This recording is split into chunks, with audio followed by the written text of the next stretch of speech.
A prison inmate beat up Washington State Correctional Officer Jayme Biendl and then strangled her with a microphone cord inside the prison chapel. She was later found dead. Sadly, Jayme's story is not unique. Across the world and right here at home, there are many tragic stories of correctional officers, especially women, who are left vulnerable inside the very facilities meant to enforce law and order. In July 2020, a 21-year-old former corrections officer found herself working completely alone, responsible for supervising 64 inmates by herself. Without backup and with faulty security equipment, she was suddenly attacked from behind by an inmate wielding a knife.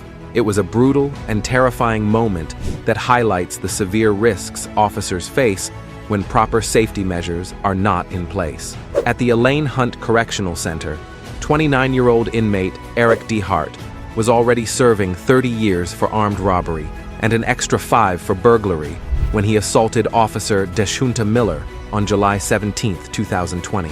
Despite clear video evidence showing Miller's desperate struggle as D. Hart violently attacked her, the Louisiana Department of Corrections argued her injuries should be handled through workers' compensation rather than allowing her to pursue civil damages. Even worse, Miller was later fired for allegedly having an inappropriate relationship with another inmate and was charged with official misconduct.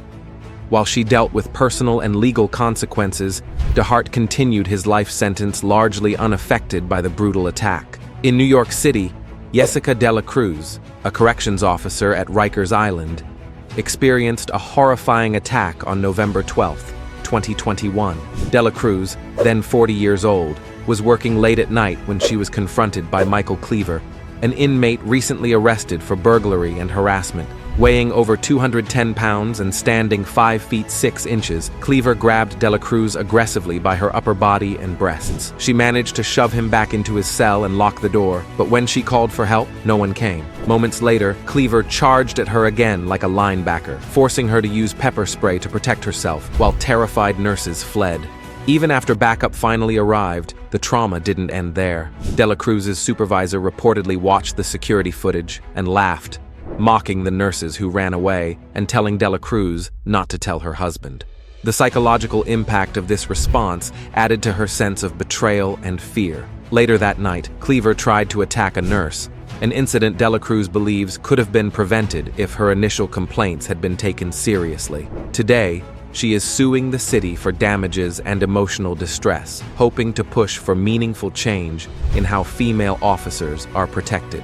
In 2014, California correctional officer Raychel Destefano faced her own nightmare while working in a housing unit at Kern Valley State Prison. Left alone with a dangerous inmate, she found herself without functioning communication equipment or adequate backup. The attack she endured exposed serious gaps in staffing and safety measures inside the prison system. Her lawsuit against the California Department of Corrections and Rehabilitation called attention to the urgent need for reforms, including better staffing ratios and reliable emergency response protocols. Denver County Jail Officer Paula Purdy's story is a haunting example of a toxic work environment. Starting in 1994, Purdy faced constant harassment from male co-workers who made offensive comments about her body and harassed her emotionally. Meanwhile, inmates subjected her to explicit comments and sexual acts, like masturbating in her presence. Despite repeatedly reporting these incidents,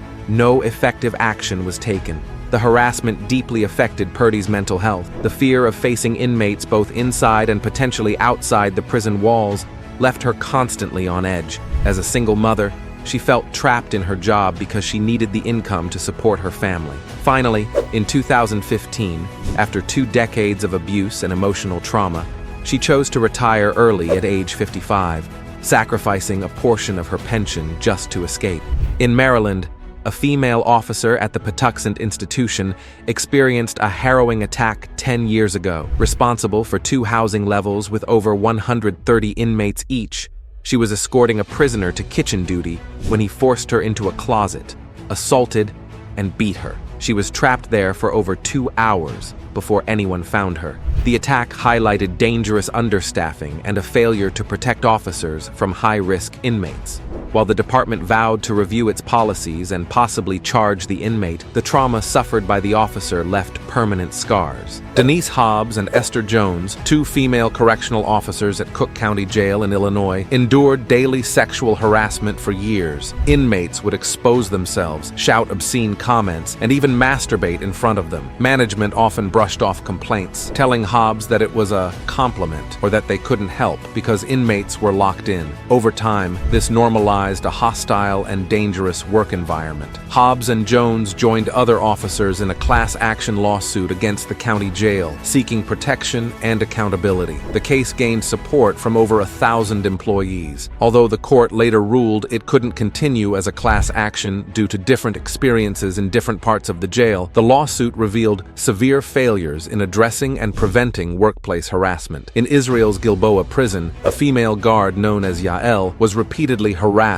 by Palestinian terrorist Mohammed Attallah. Despite her formal complaints and warnings to her superiors, Yael received no protection. Instead of being reassigned or disciplined, Attallah was moved to another prison, and the officers responsible for ignoring her complaints faced minimal consequences. Yael was left alone to battle the emotional aftermath, exposing a system that valued silence over justice and allowed abusive inmates to hold power over staff. At Rockview State Prison in Pennsylvania, inmate Omar Best viciously attacked a 24-year-old female officer on July 25, 2013. Best, with a history of violence and previous sex assaults, was left alone with her in her office. Over 27 horrifying minutes, he beat, choked, and nearly killed her. A maintenance worker happened to walk in and interrupted the attack, saving her life. Afterward, Best was charged and sentenced, but the officer sued the Pennsylvania Department of Corrections, arguing they had failed to protect her. And finally, we come back to Jayme Biendl.